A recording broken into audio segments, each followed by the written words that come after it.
En las orillas del río Quebar, en tierra extranjera, un sacerdote judío llamado Ezequiel tuvo una experiencia que cambiaría su vida para siempre. Era el año 593 a.C., y el pueblo de Israel se encontraba en el exilio babilónico, lejos de su tierra prometida, lejos de su templo, lejos de todo lo que conocían como sagrado. En medio de esta crisis de identidad nacional y espiritual, los cielos se abrieron, y Ezequiel vio visiones de Dios que desafiarían toda comprensión humana. El primer capítulo del libro de Ezequiel ha desconcertado a lectores durante milenios. Sus descripciones de criaturas con 4 caras, ruedas dentro de ruedas, y una figura que apenas puede describirse han generado innumerables interpretaciones, desde las más místicas hasta las más literales. Sin embargo, hay algo en este texto antiguo que la mayoría de los lectores nunca ha notado completamente, algo que cuando se comprende transforma no solo nuestra lectura de Ezequiel, sino nuestra comprensión de toda la narrativa bíblica. Lo que Ezequiel vio ese día junto al río no fue simplemente una visión extraña destinada a confundir o impresionar. Lo que presenció fue una revelación cuidadosamente estructurada que contenía mensajes profundos sobre la naturaleza de Dios, la relación entre lo celestial y lo terrenal, y el futuro de la humanidad. Pero más importante aún, Ezequiel 1 revela algo que redefine cómo entendemos la presencia divina en el mundo. El contexto histórico que todos olvidan. Antes de sumergirnos en la visión misma, necesitamos comprender el contexto que la mayoría de las personas pasan por alto.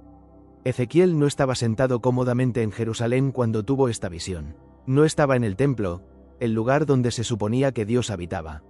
Estaba en Babilonia, entre los exiliados, en una tierra considerada impura por las leyes judías. Este detalle es absolutamente crucial. Durante siglos, el pueblo judío había creído que Dios habitaba específicamente en el templo de Jerusalén, entre los querubines en el lugar santísimo. La presencia de Dios estaba localizada, contenida, limitada a un espacio sagrado particular.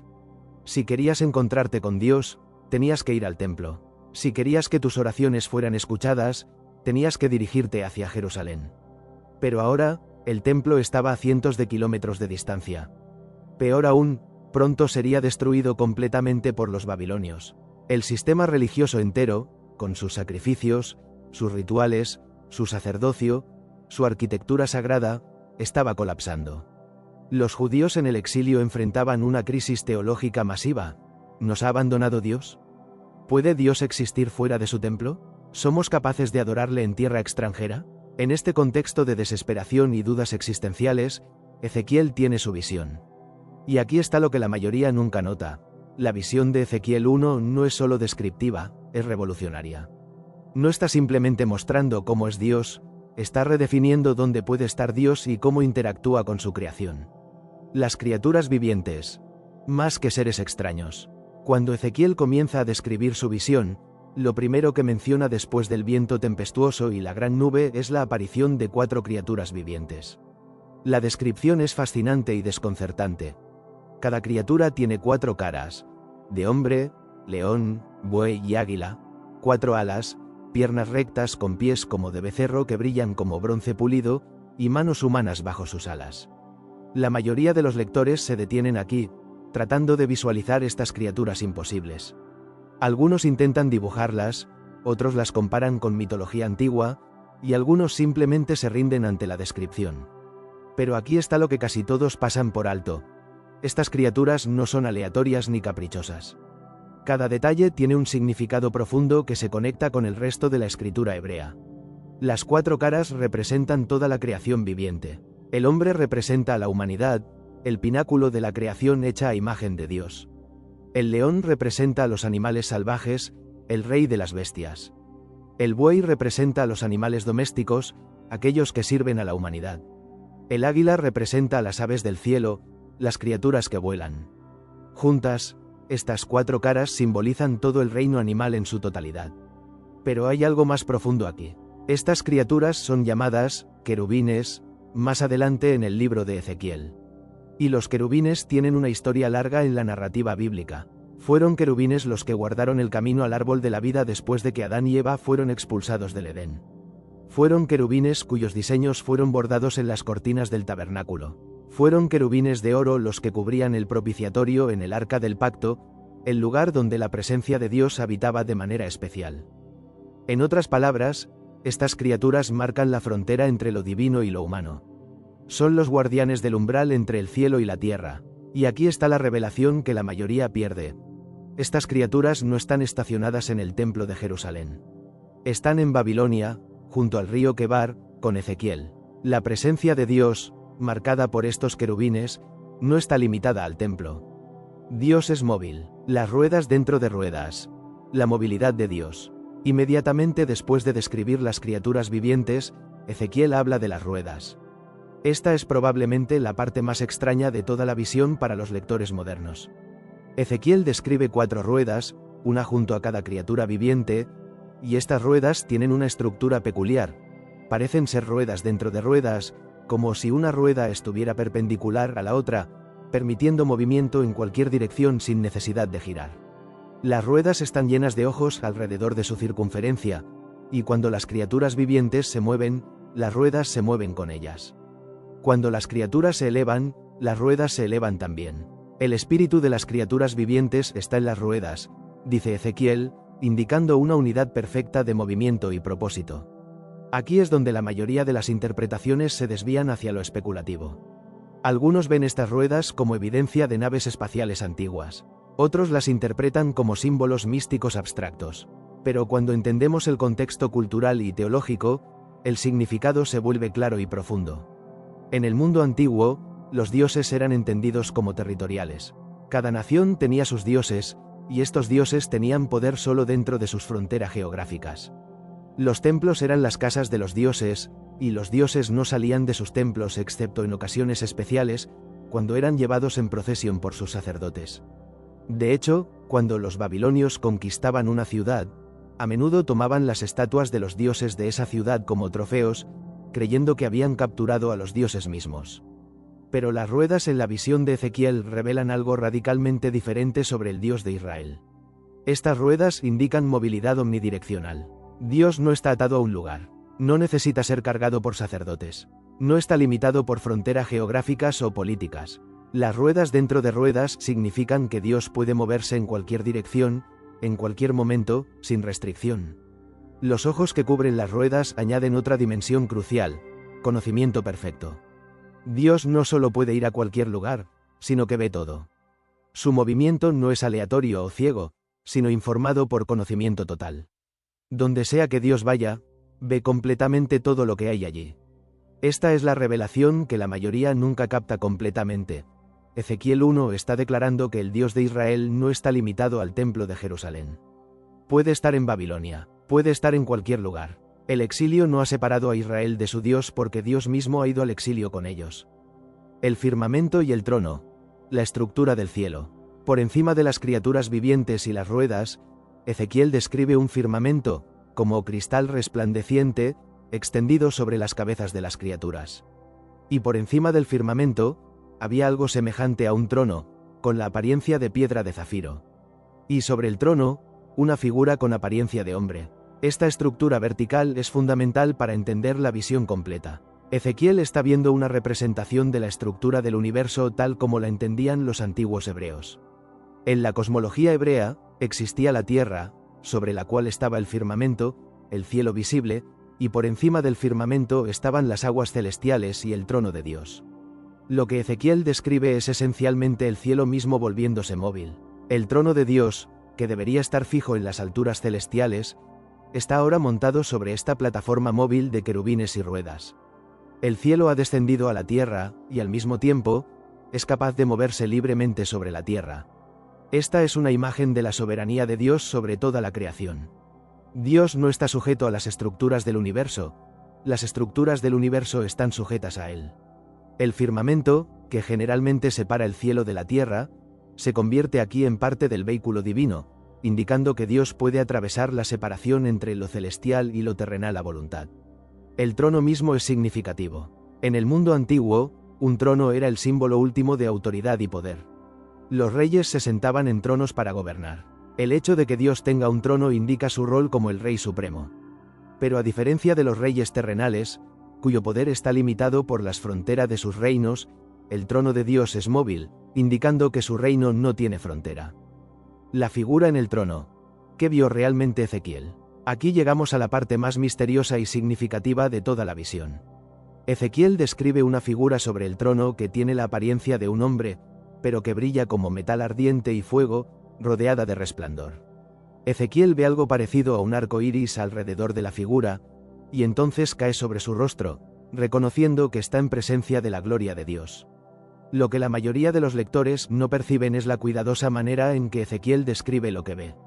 No dice, vi a Dios. Dice repetidamente, vi algo como, tenía la apariencia de, era semejante a.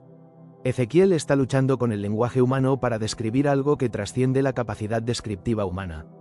Esta figura con apariencia humana en el trono es una revelación teológica profunda. En el pensamiento hebreo, Dios es espíritu, invisible, incorpóreo. Sin embargo, aquí Ezequiel ve una forma humana.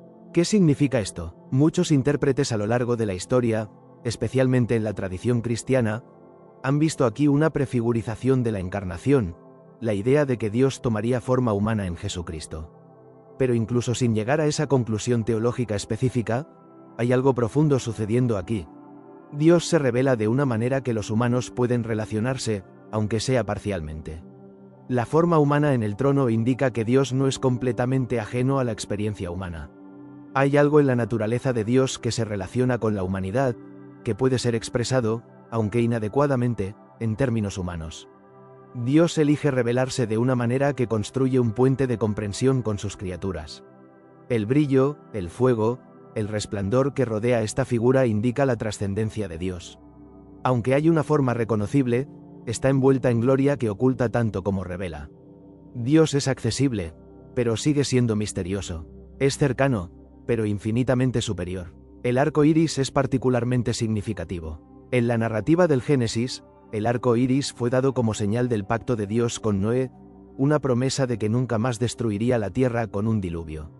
La presencia del arco iris alrededor del trono de Dios en esta visión recuerda ese pacto. Incluso en medio del juicio que vendría sobre Jerusalén, Dios sigue siendo fiel a sus promesas. El juicio no es el fin de la historia. El sonido y el silencio. La voz de Dios.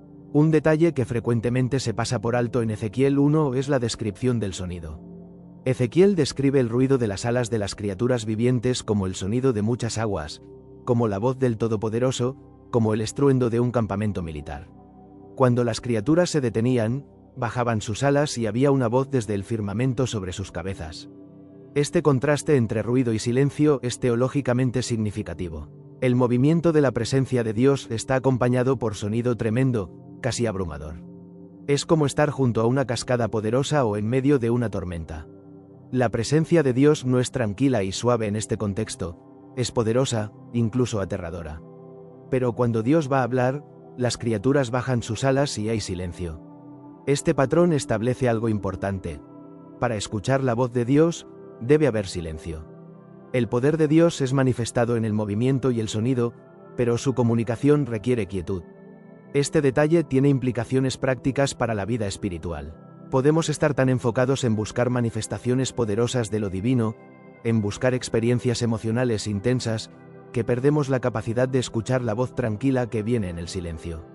La verdadera revelación de Ezequiel no vino en el espectáculo visual y sonoro, sino en las palabras que Dios le habló después, en la quietud. La gloria de Dios. Más allá del templo. Ezequiel concluye su descripción de la visión diciendo que esto era la apariencia de la semejanza de la gloria de Yahvé. Esta frase cuidadosamente elaborada es crucial. Ezequiel no dice que vio a Dios directamente. Vio la gloria de Dios, y aún así, solo la apariencia de la semejanza de esa gloria.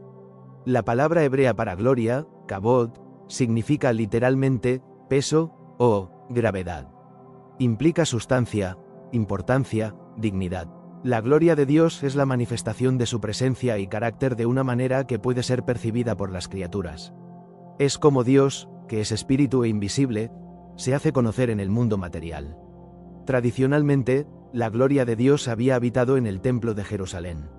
Cuando Salomón dedicó el templo, la gloria de Dios llenó el lugar de tal manera que los sacerdotes no podían permanecer allí para ministrar. La gloria era la presencia especial de Dios con su pueblo, localizada en un lugar específico. Pero ahora, Ezequiel ve esa misma gloria junto al río Quebar en Babilonia. Esto es revolucionario. La gloria de Dios no está confinada al templo.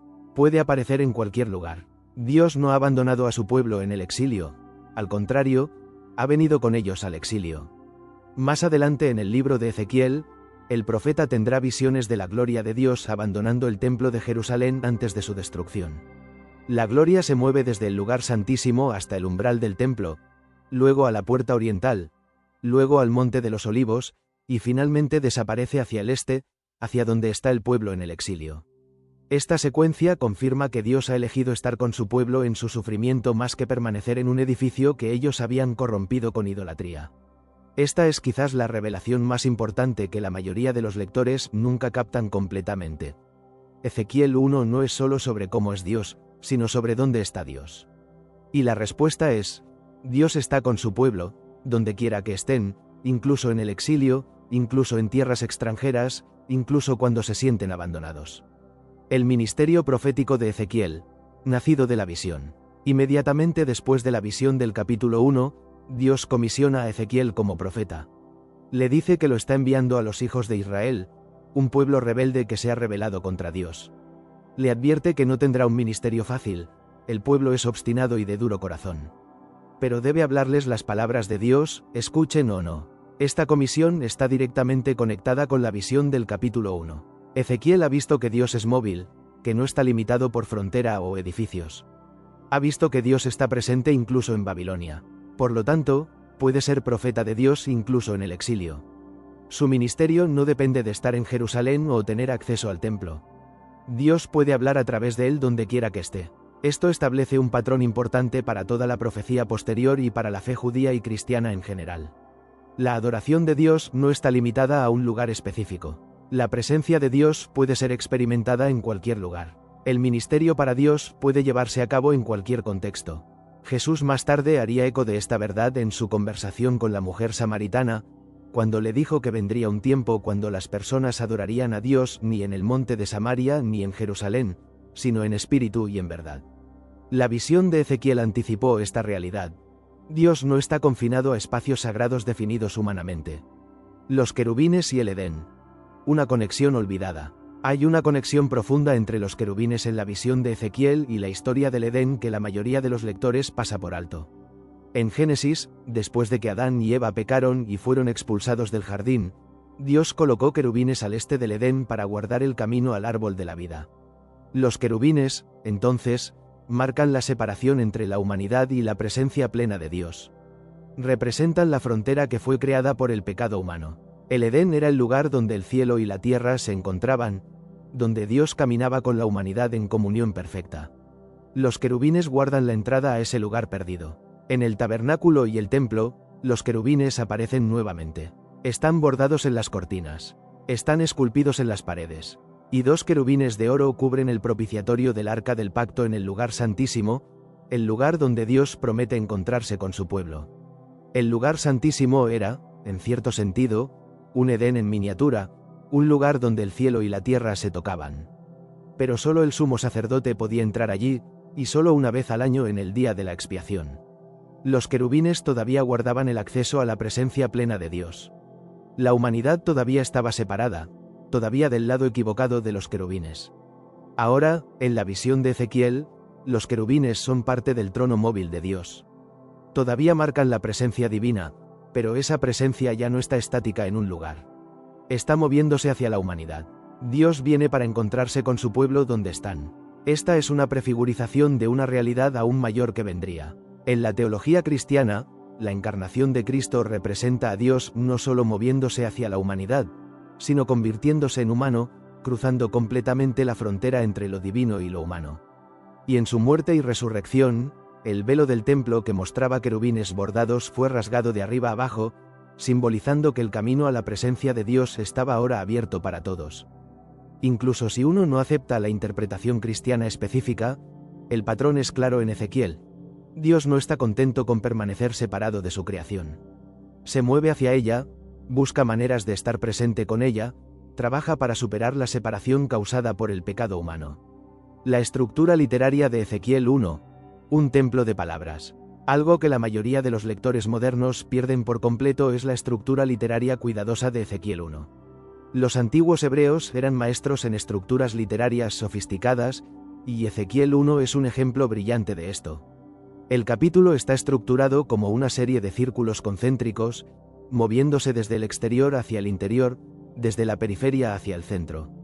Comienza con el viento tempestuoso y la nube, luego se mueve a las 4 criaturas vivientes en el exterior, luego a las ruedas asociadas con ellas, luego hacia arriba al firmamento, luego al trono, y finalmente a la figura en el trono. Esta estructura imita la arquitectura del templo mismo. El templo tenía un patio exterior, luego el lugar santo, y finalmente el lugar santísimo donde habitaba la presencia de Dios. Para llegar al centro, al lugar santísimo, tenías que pasar por cada capa de lo sagrado. Lo mismo sucede en la visión de Ezequiel. Cada capa marca un nivel mayor de santidad, un acercamiento mayor a la presencia directa de Dios. Y al igual que en el templo, solo el sumo sacerdote podía entrar al lugar santísimo, en la visión solo Ezequiel puede ver hasta el centro, hasta la figura en el trono. Pero aquí está la revelación oculta en esta estructura.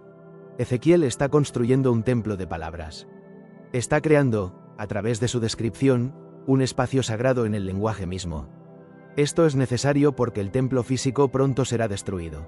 Pero las palabras pueden preservar la experiencia de lo sagrado. Las palabras pueden crear un espacio donde las personas pueden encontrarse con Dios, incluso sin un edificio físico. Esta función de Ezequiel 1 se vuelve crucial durante el exilio babilónico y después. Sin el templo, ¿cómo mantendría Israel su identidad religiosa? ¿Cómo adorarían? ¿Cómo experimentarían la presencia de Dios? La respuesta, en parte, fue a través de las Escrituras. Las palabras de los profetas, las historias de los patriarcas, las leyes de Moisés, se convirtieron en el espacio sagrado portátil donde Israel podía encontrarse con su Dios. Ezequiel 1, con su estructura de templo literario, estableció este patrón. No necesitas un edificio para encontrarte con Dios. Necesitas las palabras que dan testimonio de quién es Dios y de su deseo de estar presente con su pueblo. Las 4 caras. Una teología de la creación. Regresemos a las 4 caras de los querubines: hombre, león, buey y águila. Ya mencionamos que representan toda la creación viviente, pero hay capas adicionales de significado aquí que revelan una teología profunda de la creación. En el Génesis, Dios crea a la humanidad a su imagen y les da dominio sobre los animales, las bestias del campo, las aves del cielo y todo lo que se arrastra sobre la tierra. Las 4 caras de los querubines representan esta jerarquía de la creación: el hombre, creado a imagen de Dios; los animales salvajes, representados por el león; el rey de las bestias; los animales domésticos, representados por el buey, el animal de trabajo por excelencia; y las aves, representadas por el águila, la más majestuosa de las aves. Pero aquí está lo fascinante. Estas 4 caras están unidas en una sola criatura. No son 4 seres separados, sino un ser con 4 aspectos. Esto sugiere la unidad fundamental de toda la creación. Aunque hay jerarquía y distinción, todo está interconectado, todo es parte de un orden creado singular bajo el gobierno de Dios. Más aún, estas criaturas compuestas sirven al trono de Dios. Toda la creación, representada en estas 4 caras, existe para glorificar y servir al Creador. Este es el propósito fundamental de todo lo que existe: reflejar la gloria de Dios y participar en su propósito. Las 4 caras también pueden verse como representando diferentes atributos. El hombre representa la racionalidad y la capacidad de relación. El león representa la fuerza y el coraje. El buey representa la paciencia y el servicio. El águila representa la velocidad y la visión de largo alcance. Juntos, estos atributos pintan un cuadro de la perfección creada, todas las virtudes necesarias para llevar a cabo los propósitos de Dios en el mundo. Cuando entendemos esto, Ezequiel 1 se convierte en algo más que una visión extraña. Se convierte en una declaración teológica sobre la naturaleza de la realidad misma. El mundo no es un accidente caótico. Es un orden creado, cuidadosamente diseñado, con propósito y dirección, todo bajo el gobierno soberano de Dios. Las alas. Protección y adoración. Cada una de las 4 criaturas vivientes tiene 4 alas. 2 alas tocan las alas de las criaturas a cada lado, formando un cuadrado o círculo completo. Las otras 2 alas cubren sus cuerpos. Este detalle aparentemente menor está cargado de significado simbólico. Las alas que se tocan entre las criaturas representan unidad y cooperación. Estas criaturas no funcionan de manera independiente, están conectadas, trabajando en perfecta armonía. Donde una va, todas van. Esta es una imagen de la perfecta coordinación de los propósitos de Dios, donde cada parte de la creación trabaja junta hacia el mismo fin. Las alas que cubren sus cuerpos tienen dos funciones simbólicas. Primero, representan humildad y modestia, incluso en la presencia inmediata de Dios. Estas criaturas poderosas, que sirven al trono del Altísimo, reconocen su propia indignidad cubriéndose. Esto establece un patrón de adoración apropiada. Incluso los seres más cercanos a Dios reconocen la distancia infinita entre el Creador y la creación. Segundo, el cubrimiento representa protección. Hay aspectos de lo divino que son demasiado santos, demasiado puros, demasiado intensos para ser experimentados directamente. Las alas que cubren los cuerpos de los querubines protegen tanto a las criaturas mismas como a cualquier observador de una exposición que sería destructiva. Este tema de cubrimiento aparece repetidamente en la Biblia. Cuando Moisés pidió ver la gloria de Dios, Dios lo puso en la hendidura de una roca y lo cubrió con su mano, permitiéndole ver solo su espalda, porque nadie podía ver su rostro y vivir. Cuando Isaías tuvo su visión de Dios en el templo, los serafines, criaturas similares a los querubines, cubrían sus rostros y sus pies con alas en la presencia de Dios. El mensaje es claro. Hay una santidad en Dios que va más allá de lo que la creación puede soportar directamente. Esta no es una limitación en Dios, sino un reconocimiento de la distancia ontológica entre el Creador infinito y la creación finita. Dios, en su misericordia, se revela de maneras que podemos soportar, cubriéndose parcialmente para que podamos acercarnos sin ser consumidos. El fuego. Purificación y juicio. Ezequiel describe fuego que se movía entre las criaturas vivientes, fuego resplandeciente del cual salían relámpagos. El fuego es uno de los símbolos más comunes de la presencia de Dios en la Biblia, y aparece aquí en el corazón mismo de la visión del trono. Cuando Dios se apareció a Moisés, fue en una zarza ardiente que ardía pero no se consumía. Cuando Dios guió a Israel por el desierto, fue en una columna de fuego por la noche. Cuando Dios descendió al monte Sinaí para dar la ley, el monte ardía con fuego. El fuego representa la presencia de Dios, pero específicamente su santidad y poder. El fuego tiene dos funciones principales en el simbolismo bíblico: purificación y juicio. Como purificador, el fuego quema la escoria, refina el metal, elimina las impurezas. En este sentido, la presencia de Dios es como fuego que purifica a su pueblo, quemando el pecado y la corrupción para dejar lo que es puro y valioso. Como juicio, el fuego consume y destruye. En este sentido, representa la ira de Dios contra el pecado, su rechazo de todo lo que es malo e injusto. Los relámpagos que salen del fuego refuerzan esta imagen de poder destructivo que puede ser desatado contra la maldad. En el contexto de Ezequiel, ambas funciones son relevantes.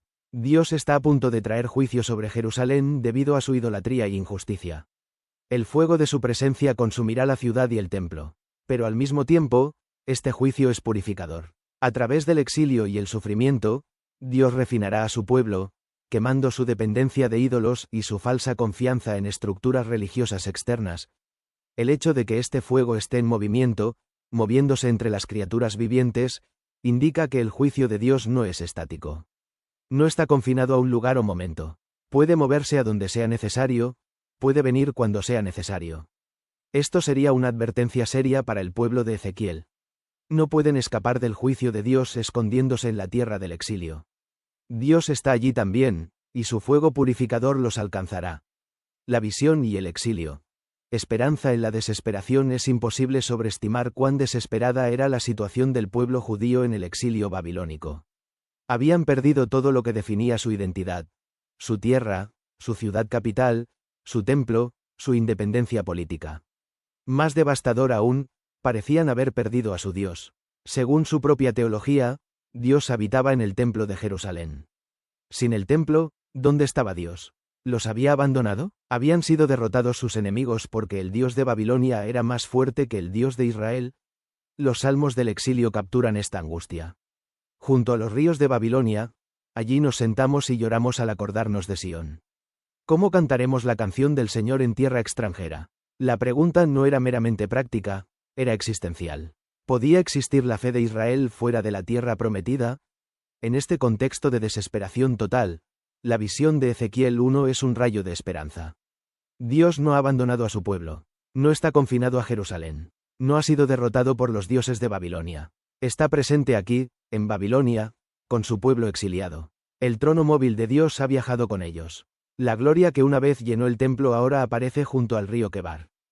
Esta revelación transformaría fundamentalmente el judaísmo. Durante el exilio, sin templo y sin sacrificios, el pueblo judío desarrolló nuevas formas de adoración.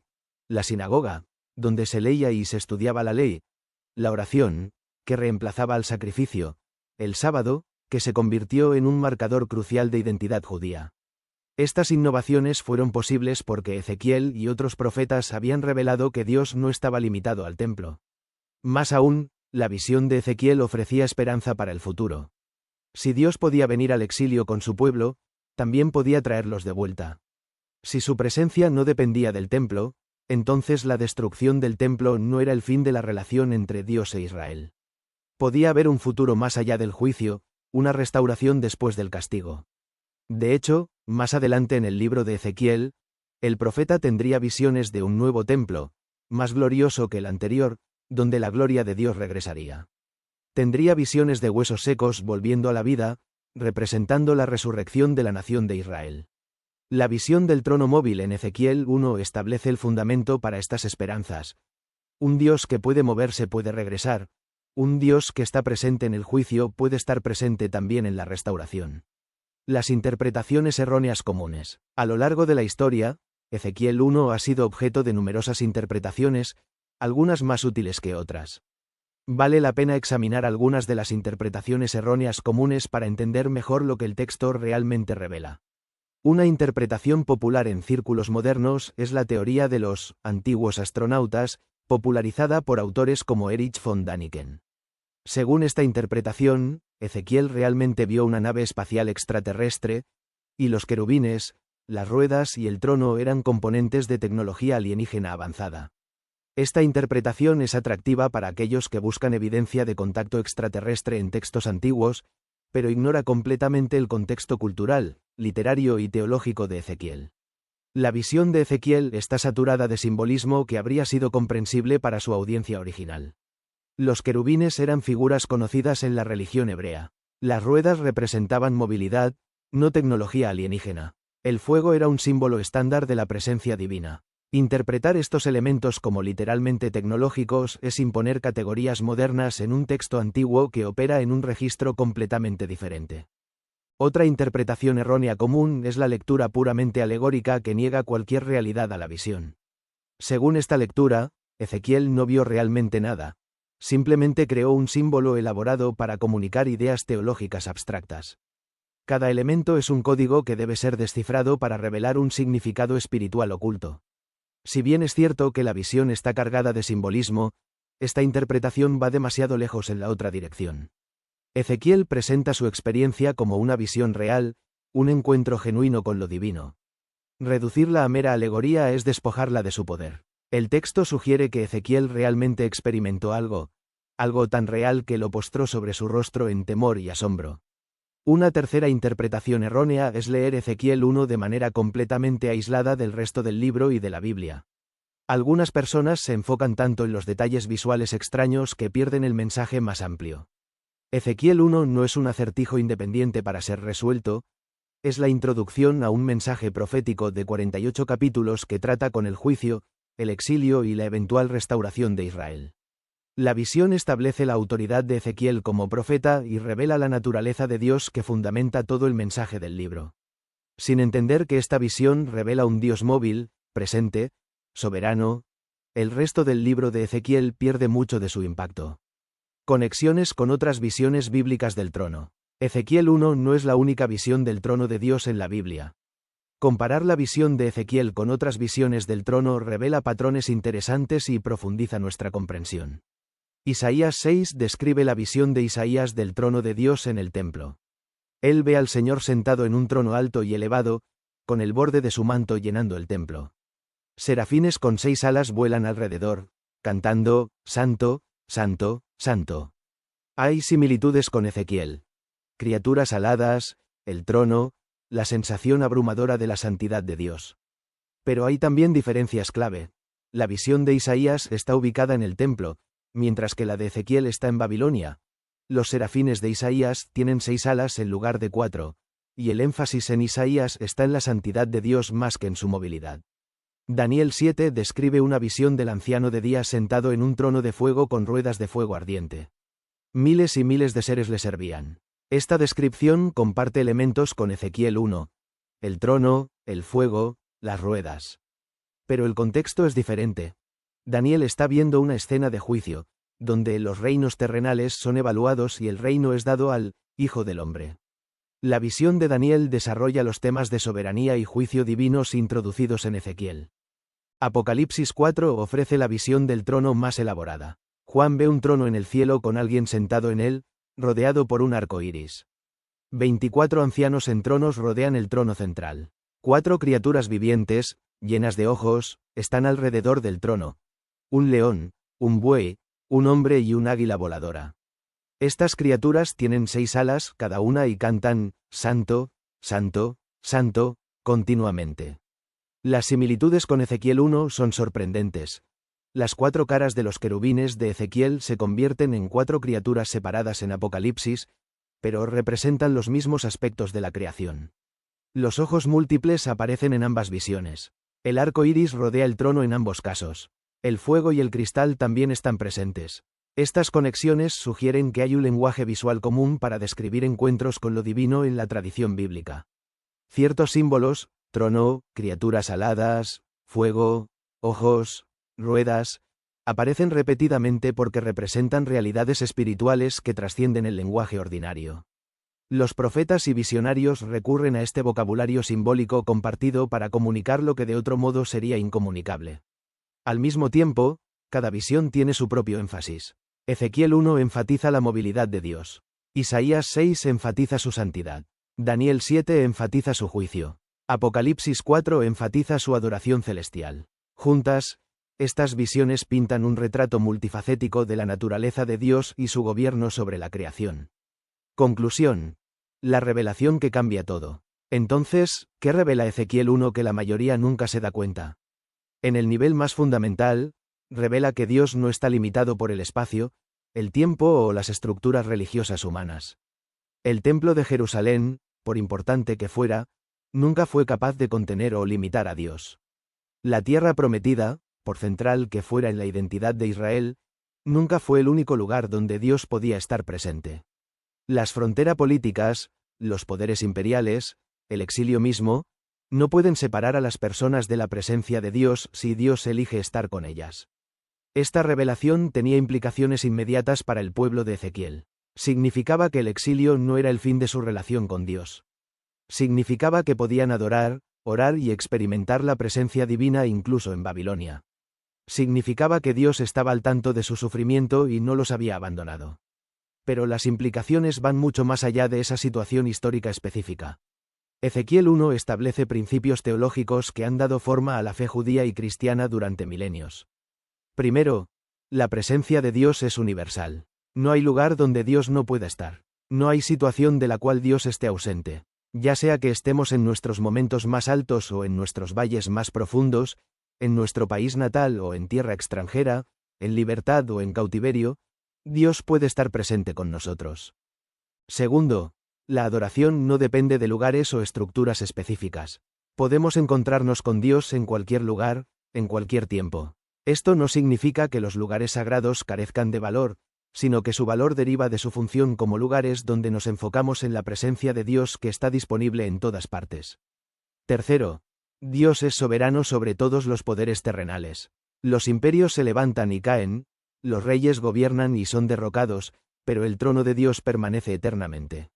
Las circunstancias políticas pueden cambiar nuestra situación externa, pero no pueden cambiar la realidad de que Dios gobierna sobre todo. Cuarto, Dios se mueve hacia su creación. La imagen del trono móvil es una imagen de un Dios que busca activamente la relación con su pueblo. No es un Dios distante e indiferente, sino uno que viene a donde están sus criaturas, incluso en sus lugares más oscuros y difíciles. Quinto, Dios es incomprensible y sin embargo se revela. Ezequiel lucha por describir lo que ve, usando como y apariencia de repetidamente. Dios trasciende nuestra comprensión completa. Sin embargo, elige revelarse de maneras que podemos captar, aunque sea imperfectamente. Podemos conocer a Dios verdaderamente sin conocerlo exhaustivamente. Estos principios han sostenido a los creyentes a través de incontables exilios y crisis a lo largo de la historia. Cuando el segundo templo fue destruido en el año 70 después de Cristo, el pueblo judío pudo sobrevivir como comunidad religiosa porque ya habían aprendido de Ezequiel que Dios no estaba limitado al templo. Cuando los cristianos fueron perseguidos y dispersados, pudieron mantener su fe porque sabían que Dios estaba presente donde quiera que estuvieran. En nuestro propio tiempo, cuando muchas personas sienten que están en algún tipo de exilio, ya sea literal o metafórico, cuando las estructuras tradicionales de religión y comunidad están colapsando o transformándose, la visión de Ezequiel sigue siendo profundamente relevante. Nos recuerda que la presencia de Dios no depende de las estructuras externas que valoramos. Dios puede encontrarse con nosotros en nuestro exilio, donde sea que esté. La visión también nos desafía. Si Dios es tan presente, tan activo, tan soberano como Ezequiel lo describe, entonces debemos estar atentos. Debemos tener ojos para ver y oídos para escuchar. Debemos estar dispuestos a ser transformados por los encuentros con lo divino. Y debemos estar preparados para el hecho de que un Dios móvil puede aparecer en lugares y momentos inesperados, trastornando nuestras expectativas y llamándonos a nuevas maneras de ser y hacer. Ezequiel cayó sobre su rostro cuando vio la gloria de Dios. Esta respuesta de asombro humilde sigue siendo apropiada. Ante la revelación de un Dios infinitamente santo, poderoso y presente, solo podemos responder con adoración, maravilla y disposición a escuchar lo que Dios pueda estar diciendo. La visión de Ezequiel 1 no es simplemente un texto antiguo extraño lleno de imágenes bizarras. Es una revelación poderosa de quién es Dios y cómo se relaciona con la creación. Es un mensaje de esperanza para los exiliados, de desafío para los complacientes, y de asombro para todos los que se acercan a ella con corazones abiertos. Lo que la mayoría nunca se da cuenta es que esta visión no termina en el capítulo 1 de Ezequiel. Continúa resonando a través de toda la escritura y sigue hablando a cada generación.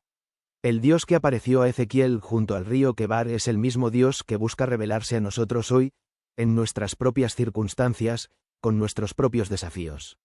El trono móvil todavía se mueve, la gloria todavía brilla, y la invitación a encontrarse con este Dios presente, poderoso y personal todavía está abierta para todos los que tienen ojos para ver.